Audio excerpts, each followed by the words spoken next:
Cell को जीवन की सबसे छोटी स्ट्रक्चरल और फंक्शनल यूनिट माना जाता है।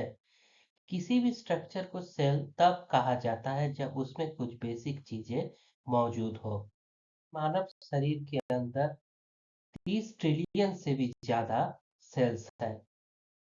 सबसे महत्वपूर्ण बात ये है कि हम किसको सेल कहते हैं। तो किसी भी चीज को सेल कहने से पहले सबसे पहला यही है कि उसमें सेल्फ मेम्ब्रेन हो, जो अंदर के कंटेंट को बाहर से अलग रखता हो और उसमें किसी भी चीज को आदान प्रदान कर सके। दूसरा, सेल होने के लिए ये बहुत महत्वपूर्ण है कि उसमें जेनेटिक मटेरियल हो, जो डीएनए हो या आरएनए हो। तीसरा महत्वपूर्ण चीज कि उसमें साइटोप्लाज्म हो, जिसमें सारे सेल की मेटाबॉलिक रिएक्शन हो सके।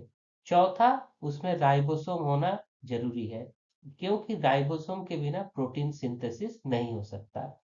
और सबसे जरूरी बात है कि सेल को सेल्फ रिप्लिकेट करना आना चाहिए, यानी अपने जैसे नए सेल बना सके। वायरस को इसीलिए ट्रू सेल नहीं कहा जाता, क्योंकि उनमें इन सारी चीजें नहीं होती, उसमें सेल्फ रिप्लिकेट नहीं करता, इसीलिए उन्हें ट्रू सेल नहीं माना जाता।